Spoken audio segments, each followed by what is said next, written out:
On one side, we have the pro team of Andrew Baeckstom, Josh McClain, and Matt Nass. A big one here. This is Daniel D'Amato, Becky Adlman, and Nicole Callahan.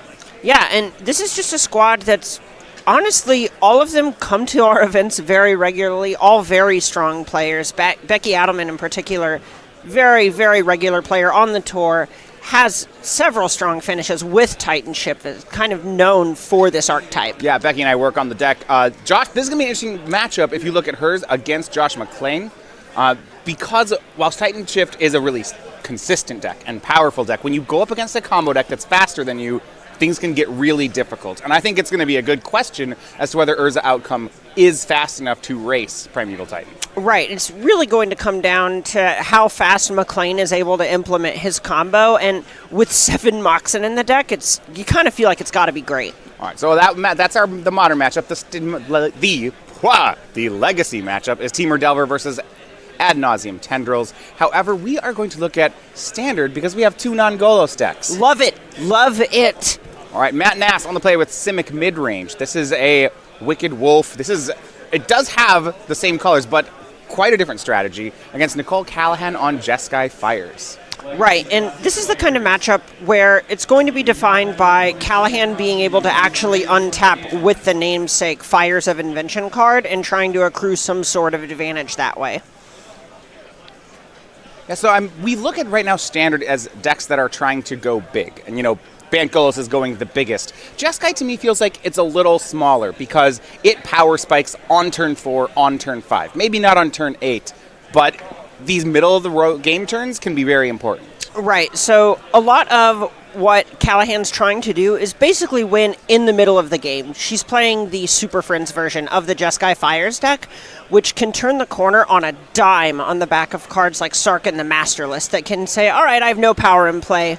Just kidding. I'm going to attack for 12. You have 1 turn to deal with my Sarkhan, or you literally lose the game. And not too bad. It's going to be Shimmer of Possibility from Nicole. However, Gilded Goose and Paradise Druid both started out on Nass's side. And this is the kind of start that Nass wants to have a good chunk of the time because it's going to let him play his Planeswalkers out ahead of schedule, which is going to translate to more Planeswalker activations. And whenever you're playing these sort of Planeswalker strategies, the more activations you get, the more value the Planeswalkers have.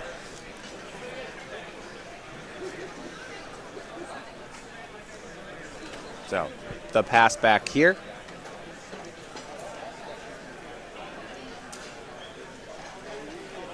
So the Goose here, the 0-2 flyer, kind of an engine here to make food tokens.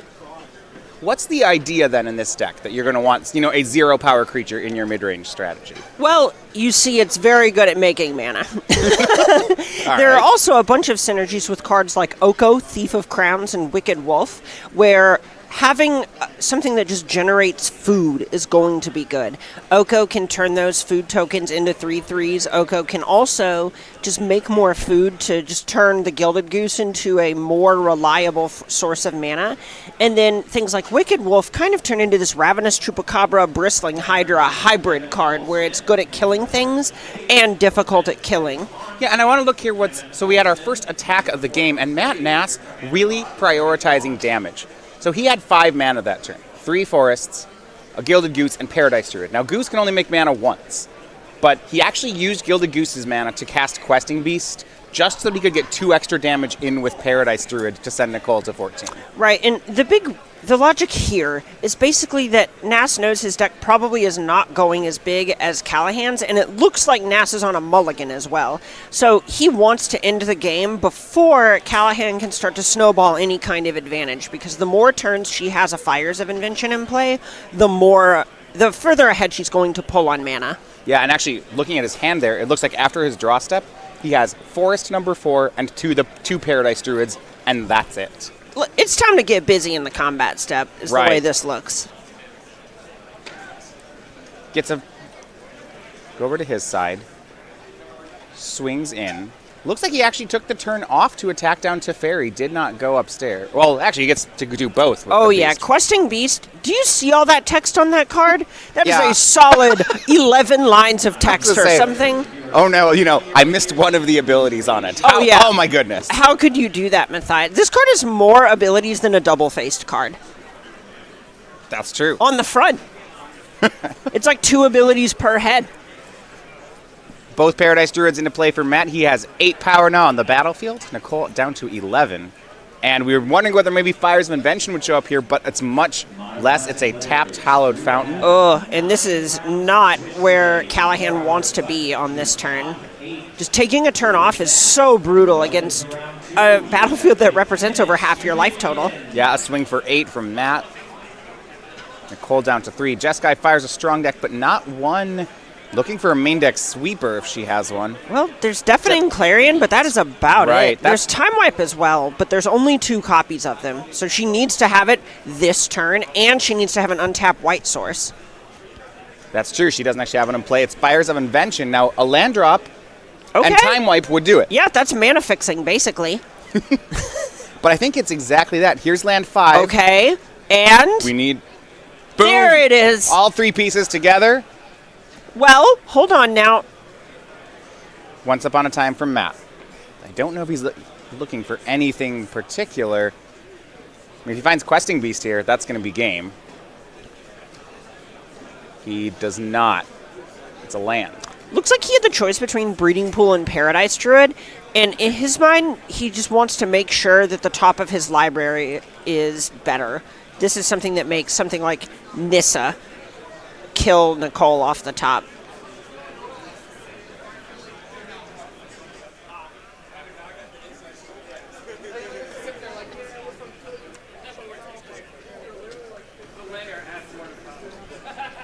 So, the board wipe there.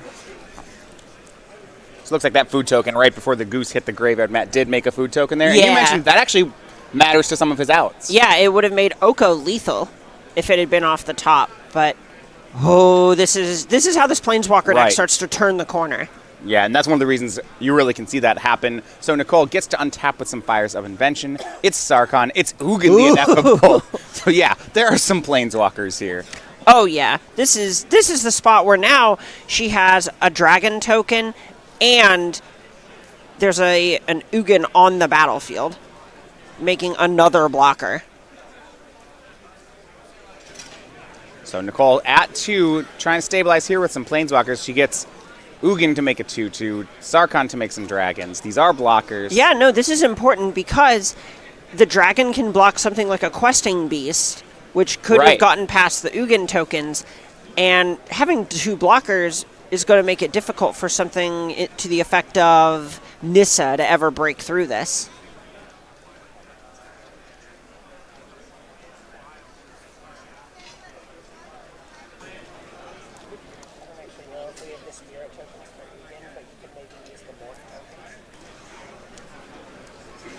We are digging up the right tokens here. There we go. There's a dragon. Oh, didn't know Patrick Sullivan was working this weekend. A draw for Matt. It's 2 more lands and so close.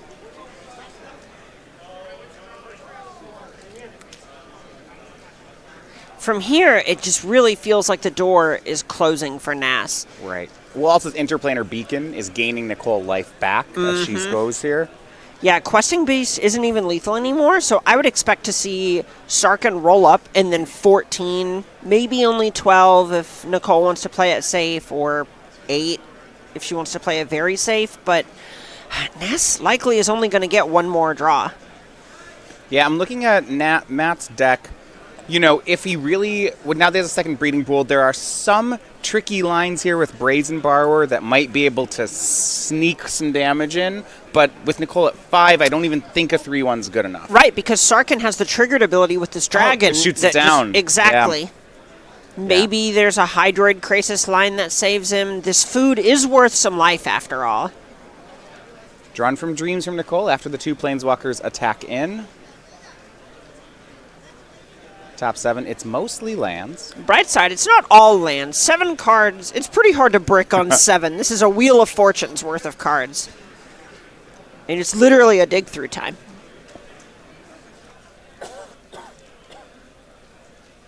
And one of the cards she found was Fate of Wishes. Once that card is in the deck, You don't ever run out of things to do. Yeah, no, that represents basically a good spell every turn for the rest of the game. Yeah, if you didn't get a chance to see the Jeskai Fires deck yesterday, the Fires of Invention plus Fae of Wishes is the backbone of this strategy, as Fae can go on an adventure, get a card from the sideboard, come back, return, cast, come back, return itself. That's your 2 spells for the turn, and you just get to keep repeating this to find all the tools you need. Imagine living a life where granting wishes is your adventure. That just seems like a day in the office for these Fae. In case you're wondering the cards, sometimes that it can wish for, we have 5 different planeswalkers. So Ashiok, Chandra, Nicol Bolas, Sarkhan, and Tamiyo. Along with things like Command the Dreadhorde, Casualties of War, Enter the God Eternals. Enter the God Eternals is a really strong one. That's a way to give yourself a nice life buffer and a body. Yeah, and Nicole will take the first game here, 1-0 over Matt Nass, the stabilizing there. And I think you're right. Enter the God Eternals, a nice one of we haven't seen too much of, even out of these Jeskai decks. But it is something you can get with Fae of Wishes. And that life point gain it represents can be really relevant. Yeah, absolutely. It's just nice having what's effectively a 5-mana, destroy target creature, get a 4/4, gain 4 life. So that is our first result. Now, when we talk about sideboarding here, it is going to be interesting because Nicole, as you mentioned here, has a Fae of Wishes package, which means she doesn't really get to sideboard in her matches. Right. Most of the sideboard that we're going to see from Callahan are those wish targets he mentioned, and then a couple of copies of Devout Decree and a couple of copies of Rebel Reading. And here, honestly, I think I put Callahan a little bit ahead in the heads-up matchup, just because her deck goes a little bit bigger, unless Nass has something like an early Nissa that gets out of control, or a big Hydroid Krasis with those ramp spells and so on. So last game feels pretty representative of how this matchup's going to go. Callahan mops up some of the big creatures and then just turns the corner immediately with a Sarkhan, and Nass doesn't have time to rebuild. Okay, so Matt Nass does get a sideboard, and it's actually very interesting. So his sideboard is very heavy on color hosers. We look at, okay, say your opponent's playing blue. 4 Shifting Ceratops, 3 Veil of Summer, 2 Mystical Dispute. That's 9 cards that specifically reference blue in their text. On top of that, 3 Aether Gust if your opponent is playing red or green. The last cards in the sideboard... What a coincidence! Yeah. Wow! 3 Lovestruck Beasts rounds out the sideboard, but let's look at this. Nicole is playing some blue cards, some red cards. How does he attack this? So the big thing that I would be looking at here is definitely these Aether Gusts, because there's something that can function as a... Counterspell doesn't feel like the right word, but it can play that role, and also functions if Nicole ends up having a copy of Teferi Time Raveler on the battlefield. Some of these other cards can end up being a little bit risky, just based on the fact that if Nicole ends up having a Teferi on the battlefield, Mystical Dispute, for example, is just not going to look very good. Mystical Dispute's generally going to be for things like Agent of Treachery, the big mana blue spells. So the worry is because she's a Teferi deck, these instant speed cards can be a liability. Right. Now, what about something then, if you want to hate out blue, like Shifting Ceratops? It's good against blue, but Teferi doesn't care. Right. So one of the things that I really like about Nass's sideboard is, on top of it being a blue hoser, Shifting Ceratops is also just a 5/4 with haste a good chunk of the time. So that comboed with Lovestruck Beast gives Matt this really nice sort of aggro package when he needs to be the aggressor in a matchup. And I would expect to see him sideboard into that here. So they're getting ready for Game 2. If you want to see the Throne of Eldraine cards that are now in action this weekend, you can get them for order here on our website, starcitygames.com/ELD for Eldraine. Certainly both of these decks have been powered up by the new set. Oh, yeah. I would say that Matt's deck probably wouldn't even exist without it. Nicole's deck is named after it. There's so much going on in this set. It's so high power. You have a favorite card out of it? Oh, do I have a favorite card out of Throne of Eldraine? I think I really like... Oh, I like Queen of Ice. Okay. Not necessarily for play, but, I like Disney a little bit too much, and no one's perfect. Yeah. Going back to our match here, we'll check in with some other results, and we just get one Becky Adlman on the modern seat does take game 1 over Josh McClain. That's a little bit of an upset there, but if Adlman was on the play for game 1, there is a chance that McClain just has maybe a slow start, and Titan Shift is pretty good at winning on the 4th turn. Yeah, I think that's about it. So I suspect Urza's Outcome is a faster deck, but I don't think it's a full turn faster. So if Becky's on the play, I actually think Titan Shift is likely favored. These are 2 ships passing in the night, at least game 1. Yeah, absolutely. And there can even be a point where if Urza Outcome doesn't find an Urza, then it can be a little bit difficult to even do anything with all the cards that you have. Right. McClain's deck is the combo speed of Urza Outcome. It has a higher range to it. It's got some great draws, because it has Moxen. Something, it can make 4 mana on turn 2. It also sometimes can take up until turn 5 or 6 to win the game, which really won't work here. Yeah, exactly. So, game 2 here. Nass on the play starts here with Gilded Goose getting that food token. That's exactly where Nass wants to be here. You have your 1-drop mana creature on 1 into... So if he goes 1-3, he does. It's into Oko. Ugh, this is the start. Love it.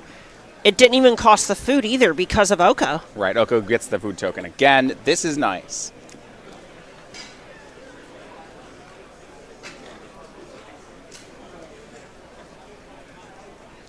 With this kind of mana advantage, Nicole's going to be hard-pressed to stay on the board. Right, and these Jeskai Planeswalker decks really need to be on the battlefield to have an effective deck going. We have Bone Crusher Giant going on an adventure here. That does close the gap a bit in the mana advantage in a way that is going to be pretty important here. Sometimes when you're on the draw and your opponent has this 1-drop mana creature, it feels like you're going 3rd. The Giant stomps for 2 mana. Took care of that pesky goose. Look, not every tale ends in glory. Comes back from his adventure. He has a 4/3 for 3 mana. Or maybe as an elk. You never really know how this fairy tale goes. Matt Nass getting aggressive here, just identifying that he needs to get Callahan dead and apply pressure. Yeah, certainly with the Goose gone, the food token doesn't represent mana anymore, so it turns into a 3/3. Back on that side, no plays this turn. However, he does have Aether Gust in hand. Right, and it looks like there's a Mystical Dispute hiding out there. That card's going to be pretty good on the play against something like a Teferi. It also is pretty heavily telegraphed that there's a Teferi in hand by just animating and making an Elk the turn before Callahan has Teferi mana.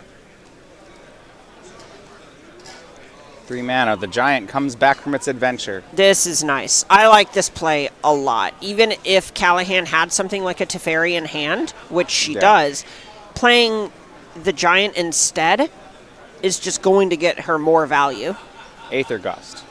So the Giant's going to the top or the bottom of the deck. Nicole chooses.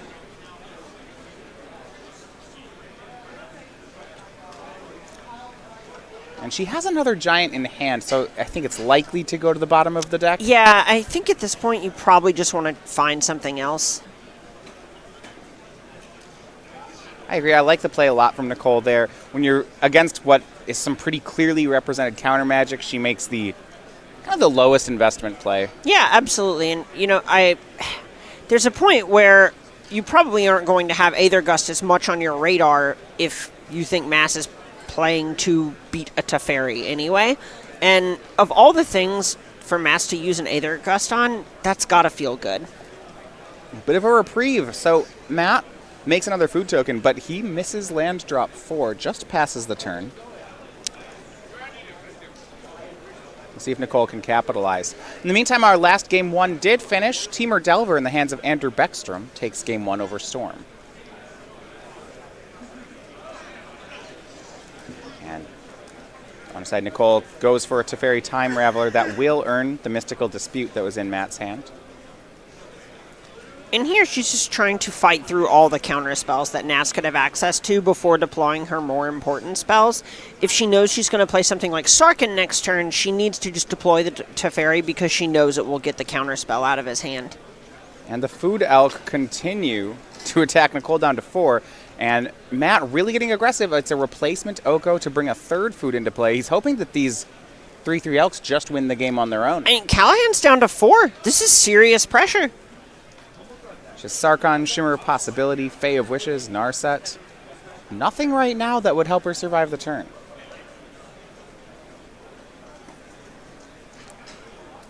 I think one thing she might be looking at, and this the food plays around this, if it's Shimmer of Possibility, she could find a Deafening Clarion, but I think she has to shock to get the 5th mana. And this is part of why Oko is so powerful, is it isn't literally creating a haste threat, but in a lot of ways it kind of feels like a haste creature, where there wasn't a creature there before, and all of a sudden your green-blue deck has something that's immediately attacking.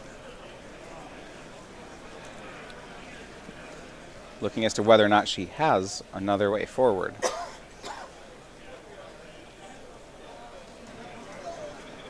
Just right now asking, I think, with Becky, saying, hey, if I cast this Shimmer, is there anything good I can find? Is there any point? Yeah, is there a line? I don't see it. Yeah, no, I think it's pretty tough from here. Because she needs both an untapped land that doesn't deal 2 and a Clarion, and she doesn't have either. Right, you know, she was going to have a Sarkon this turn, but it doesn't matter how good the cards in your hand are if you're dead. And there's no way. She determines, picks up the cards, and we go to 3. And, you know, that was a spot where, you know, Nass definitely stumbled a little bit. We saw he missed some land drops and didn't get to use his mana a turn or two, but just applying pressure when necessary was kind of what defined that game. Yeah, Oko's really showing off. A lot of times, I think about it as a way to manage your opponent's creatures or your opponent's threats, but that was nothing about what the card was doing. Yeah, exactly. That was just making a 3/3 every other turn, and that hopefully being good enough, which it was. Having your 3-mana Planeswalker on turn 2 is great. Who knew?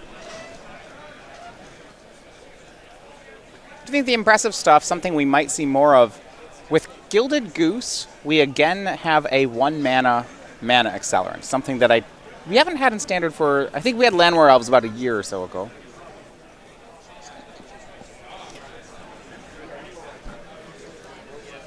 But that effect, it seems like, you know, when we do get 1-mana mana creatures, they end up defining decks. Yeah, absolutely. And the draws where you have those 1-drop mana accelerants are just so much more powerful than the draws that you don't. And it's not that your other draws are bad, it just really feels like you're playing a different format sometimes. There was an Oko on the battlefield while Nicole had 1 land. Right. There's just such a disparity in those two situations. Yeah. Mass starts. Mana creature, Oko, and then, yeah, Nicole has a Temple, and he has a 6 loyalty Planeswalker. Yeah, and, you know, she even had Stomp to kill the Gilded Goose on turn 2, but there was already an Oko in play. The damage was done. So a question I have for you here, if you want to play Gilded Goose, which is our 1-mana mana creature right now, are you priced into playing Oko in the same deck? Not that it's a bad thing. Yeah, I don't think you're priced in. I think you just get to. Sure. The two cards just play so well together because they both have these food synergies, and it's one of the ways that you can keep your Gilded Goose into being a mana creature. Because normally there's this sort of, we'll call it, well, it's just a play pattern where your Gilded Goose is worth 1 mana the first time, but then after that, you have to pay 2 mana to make a food, so you're spending 2 mana to get 1 mana out of the Gilded Goose later.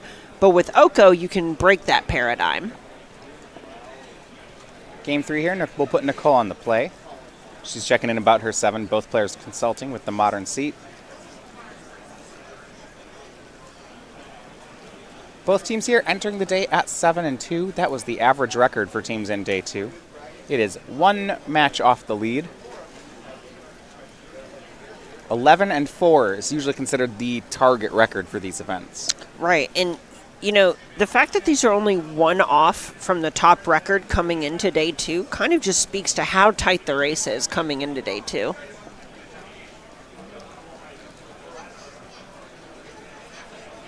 And 7s from each player. Matt, starting out a bit slower this game. No Goose, but it will be a Temple of Mystery. And it looks like Nass's hand is a little bit more reactive this game. We see an Aethergust, a Nissa, and a bunch of lands hanging out in his hand. He's probably just looking for some sort of earlier action. From Nicole, it's going to be Fae of Wishes to start. No Adventure. It's just a 1/4. Yeah, and if she feels like she has the advantage going long anyway and doesn't need to be wishing, then this is a perfectly reasonable play. Something like Teferi or even its own ability can just return it to your hand later. This is just making sure she doesn't get punked out of the game like she did before. Matt, another temple. He has scryed to the top both times. So a slow start, but one of his choosing. Right.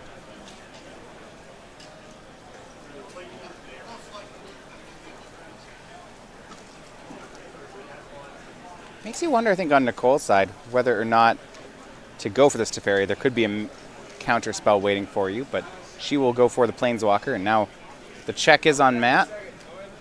Yeah, this is a spot where if you just think the other cards in your hand are as good or better than Teferi, you probably just want to jam because you need to get the Mystical Dispute out of Nass's hand, because this is the turn he's going to start being able to hard cast it anyway. Says go. I think he drew Mystical Dispute, but you're not really going to cast that one anymore. Yeah, after leaving, I don't know if I would have left that one on top, knowing that the following turn is the turn that Callahan can just deploy Teferi and shut it down. But if his plan is to attack down a Teferi anyway, then it's a card that'll end up paying him later on. That really was the risk there, right? Is that if the top card isn't Teferi, Mystical Dispute's pretty good for Matt here. Right.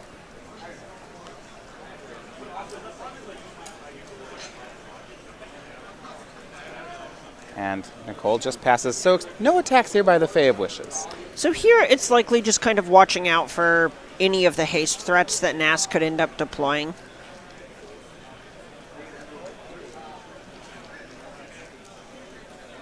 Certainly if she's worried about Brazen Borrower. Mm-hmm. It is Questing Beast. That is one card that it's not going to be able to block. Attacks at Nicole, and Teferi takes 4. And you know, it's entirely possible she just missed that ability on Questing Right. Beast and only remembered the other 5 abilities.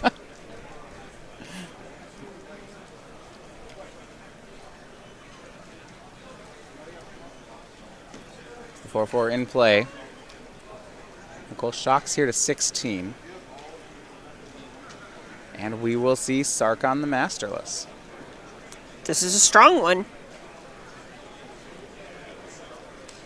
It's going to make a dragon.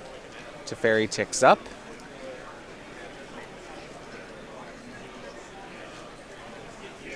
Four. Perhaps trade with Questing Beast.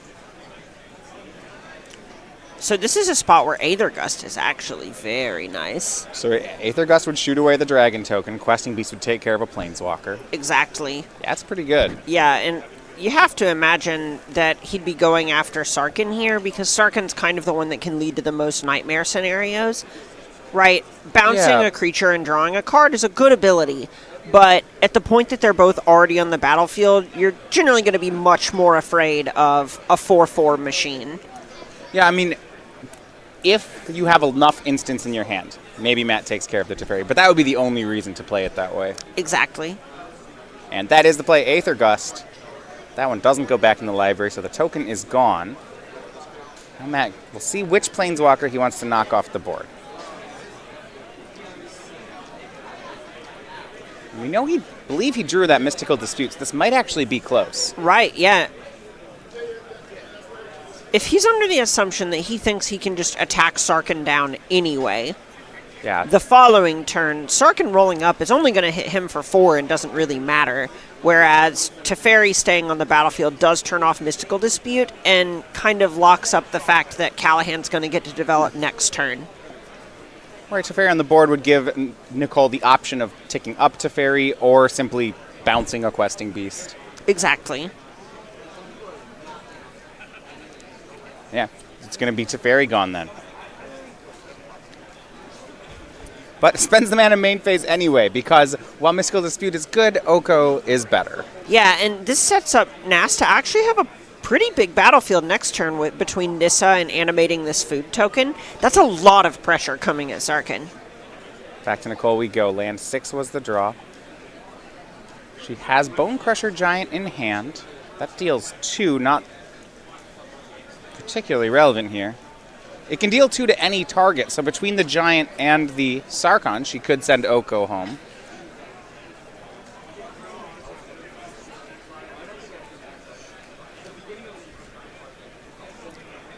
That's honestly not a bad line to take here, because you then also get to cast the giant, which blocks the questing beast. Okay, yeah, board is clear. Yeah, that feels like a pretty attractive line. Oko down to 2. I think that's what we're going to see. So Bone Crusher Giant going to go on adventure. It stomps Oko. Might just be a short adventure as it comes right back from it. Look, when you got big feet for stomping, it doesn't take you too long to get your adventure done. And board managed, Nicole passes. And this is kind of the risk that you have to take when you don't kill the Sarkhan, is now Sarkhan threatens to roll up, make another dragon, and so on. Yeah, question is, does Matt have another Aether Gust here? Yeah, it feels a little strange that he chose to tap out after dealing with the Teferi. Yeah. Oko's a great card, but certainly there was a bit of punishment there. Nissa, Who Shakes the World, the play from Matt. Untaps an island.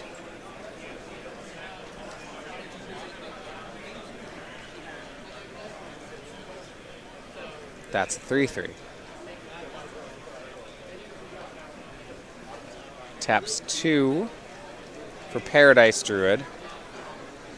Now, if he wants to, his attacks actually aren't that good yet. No, if you attack with both, you can just see the Bone Crusher Giant going in front of the Questing Beast and a 1/4 in front of a 3/3. So all that happens is Nass trades his Questing Beast for what's effectively a vanilla 4/3.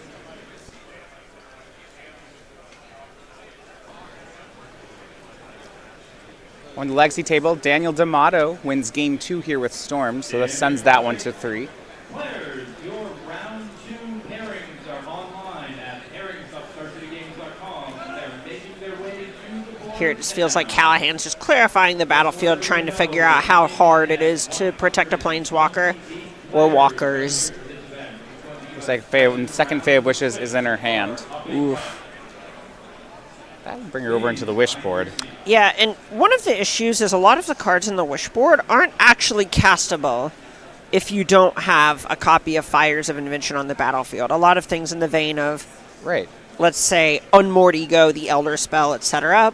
But we could see some of the off-color cards with Interplanar Beacon. Well, here is her one of Ugin the Ineffable. Ooh. So, +1, it can make a 2/2. -3 can destroy any of these permanents. It feels like the play here is just going to be destroying the Nissa, but Right. it could end up going after the Questing Beast. The danger if you don't kill Nissa here would be if Matt has a Hydroid Crisis in hand. That might just be the game. Yeah, it just gets completely out of control, and Nissa also is just generating an additional attacker every turn, so in a lot of ways this feels like removing Matt's ability to produce pressure. Right.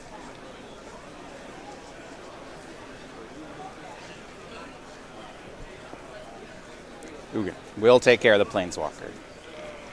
Determines it's just too big of a threat. Interesting to see what she wants to do with Sarkhan here. You probably want to roll it up. Having your 4/4 machine is probably more powerful than just trading it in for a 4/4 token. That is what she does. Matt down to 14. A land and a pass. Now the question will be whether or not, how many of Nicole's Planeswalkers survive the turn.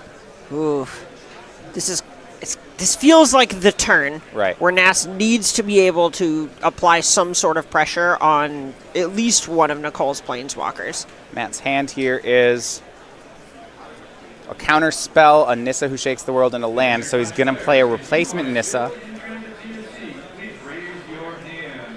Counter spell in hand is Mystical Dispute.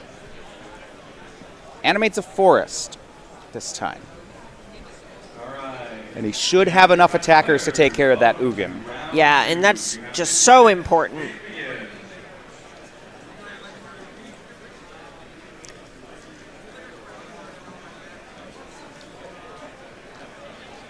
Matt just lining up. That's going to happen. Agreed. And it's interesting, he's actually thinking about swinging a 2/1 into that 1/4 just because that means the 3/3s make it through. Right, which would translate to killing Sarkhan before another 4/4 is made. And killing Sarkhan is one of the ways to protect the fresh Anissa that's on the battlefield. So questing Beast at Nicole, that one's easy. All the other cards at Sarkhan.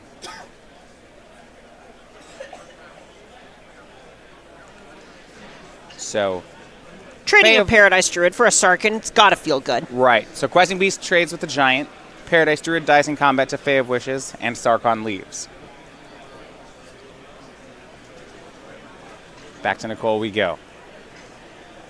You mentioned before that the other Fae of Wishes in her hand can, or even just the one in play, we should look over at the sideboard and see what she can do with it. Well, there is another copy of Sarkhan the Masterless in the sideboard. Okay.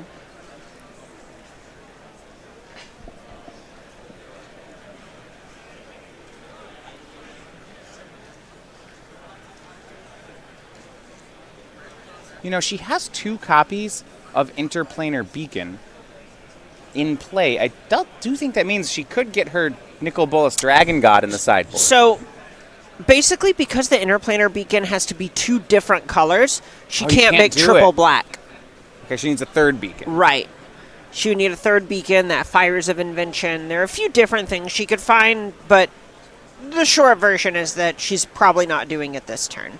What she could end up doing is if she wanted to kind of take the long way around and maybe accrue some more value, she could end up going for something like Tomio, Collector of Tales, cast Okay. the Tomio and minus it to get back something like Sarkhan, and then take that route. Looking here. Unfortunately, those lands are elementals, so her copy of Chandra Awakened Inferno Not almost good enough. That was a Fires of Invention that this Ugin roll-up hit. Okay. So that means there's a Roll-up. chance she's just going to go off next turn. Yeah, once Fire's Invention Fae of Wishes happens, then the whole sideboard's online. Yeah, she can maybe even just kind of make a more... a play closer to the effect of let's wish for the thing now, because presumably Nass is going to pressure the Ugin, which makes a Fires come out of the Spirit, and so on. So, Fae of Wishes goes on its first adventure. First one will find Casualties of War. Oh my. Oh, Choose my. one or more. Destroy an artifact, creature, enchantment, land, and planeswalker. Let's see. Creature, land, planeswalker. Oh, there's okay. an artifact too, so you There's hit a a food food. token. I think the creature would be the island. The land would be the forest. So if you're on, I wonder on Matt's side whether he has enough of a read here to know that Fires is under that token. Why else would you get Casualties of War? Right. The one thing I might want to see from Nicole here is not playing this land, because that might make it look like the other card in your hand is the Fires. And I like this one. The counterspell comes from Matt here. He knows that the only way Casualties of War can be cast is with Fires of Invention, and if that's true, paying 3 more isn't going to mean very much.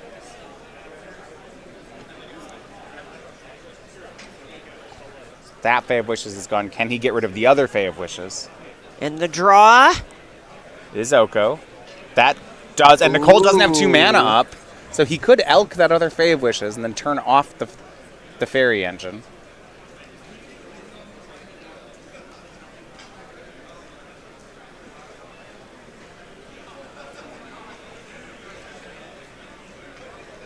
Looks like he has to double check a rule with a judge. I imagine he's seeing if he turns the spirit into an elk, if that would stop her from getting the card. That's really interesting. Do you think he just has the read that that's Fires of Invention? It's hard to say. I mean, there's a point where you'd happily trade a land to just not let her get the card there. If Okay. you feel like you're up resources and are going to kill the Ugin anyway, you kind of just want to reduce what both players have when you're the one who is a Planeswalker. We are in all game 3s now as Josh McClain takes game 2 on the modern table with just under 12 minutes in the round. No match results in yet. But yeah, it's interesting. 2 good cards here to turn into 3/3s for different reasons.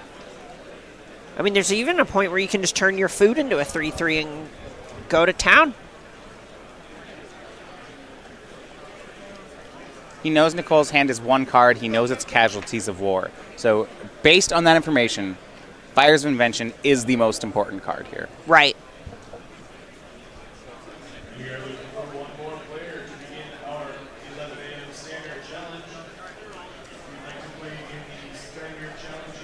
Matt, tons of mana here. No payoff in hand for this mana.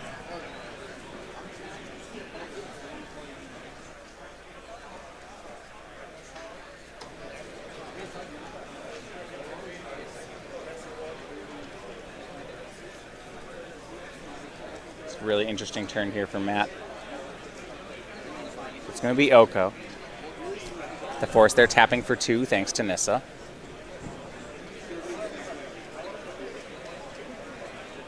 And now the question. What does this card do? Yeah. Does he have the read about the spirit token? At this point, it's hard not to imagine it's under there because there's only one card in Callahan's hand, and Nass knows what it is.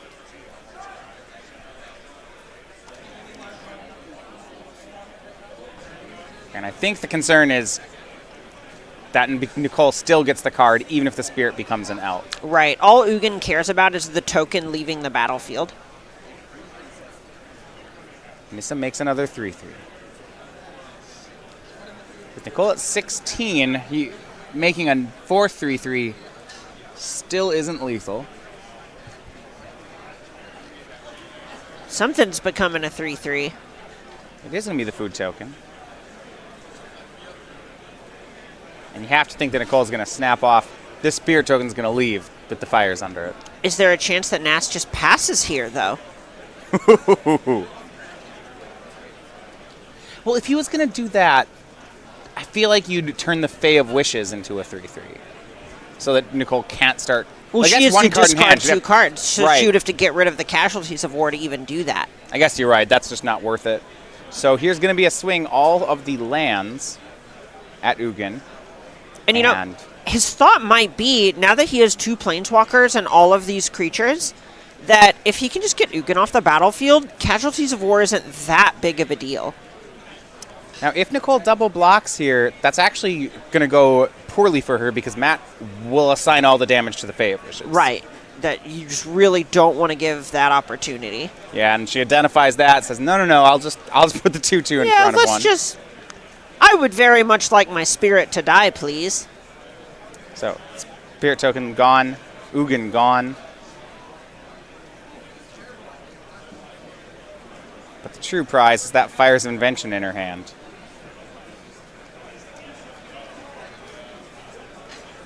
And this is going to be a big turn here for Nicole. Draw, it's a land.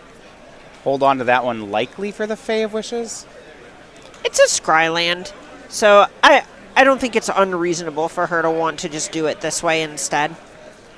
By the way, the spells this turn are pretty laid out. It's Fire's Invention and Casualties of War. Step 1. Check. Step 2.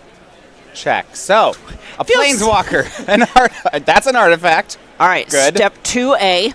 2A. Now, what is step 2B? It's an enchantment away from the high score. And we have all the other ones. And some extra pressure here. Nicole's teammate Daniel D'Amato is the winner on the legacy table with Storm. So if Nicole can get this game, that will be the round win for her team. Backs against the wall for both McClain and Nass here. Nissa is gone. The land is gone. Oh, the food's not an gone. artifact anymore. Oh, no. Oh! It's just an elk. Okay. Right, okay. right. Because it changes its... Okay, yeah. So just 2A, B, and C. 2D is a no-go. Wow. Yeah, no, it changes its super type. 60% still a passing grade. It was a good spell. What state did you live in where 60% No, that is. a pass?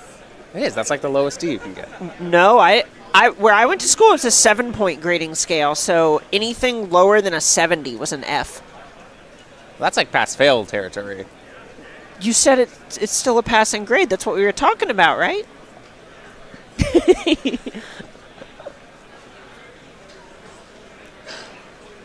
Board cleaned Point is, up here, Callahan yeah. still has some work to do here. But Well- you did mention holding that Temple of Triumph, and that's a pretty attractive play. Right. So waits till next turn till she draws a second card, goes and wishes for something else. She has a bunch of life to play with here. She might just go for Command the Dreadhorde.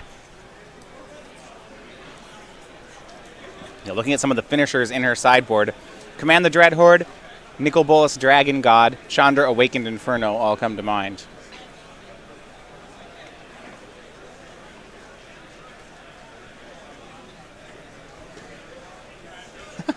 Looking at the cards in her sideboard, I think one of my favorite ones here is to deal with Bant Golos. She has 2 copies of Rubble Reading in her sideboard. Who doesn't, Matthias? That Come on. 4 mana Stone Rain. Just sign me up.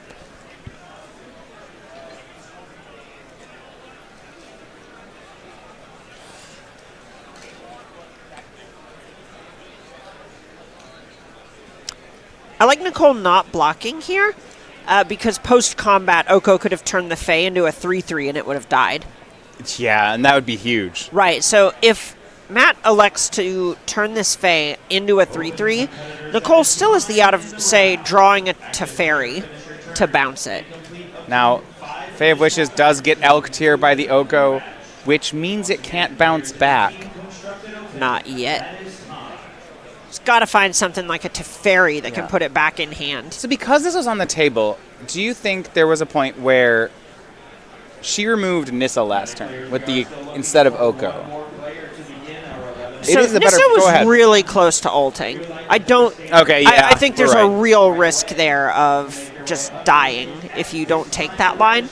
And there's a point where even if Nass does this, it's less pressure that Nicole is taking in 2 turns, because if, say, the Fae isn't on the table to take this line, then Matt would have just made a food, which would have been a 3/3 this turn instead. Temple of Triumph scries a card to the bottom for Nicole. 4 minutes here in the round. She's looking for another Fae of Wishes, a Teferi Time Raveler, a Drawn from Dreams, a lot of options. Bone Crusher Giant. She can both send it on an adventure and cast it. That's her 2 spells.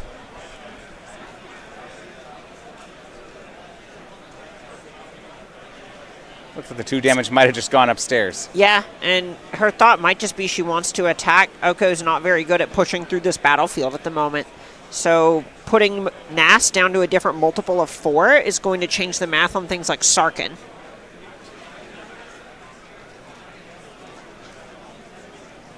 And Nass is down to 12. So yeah, the 2 damage went upstairs.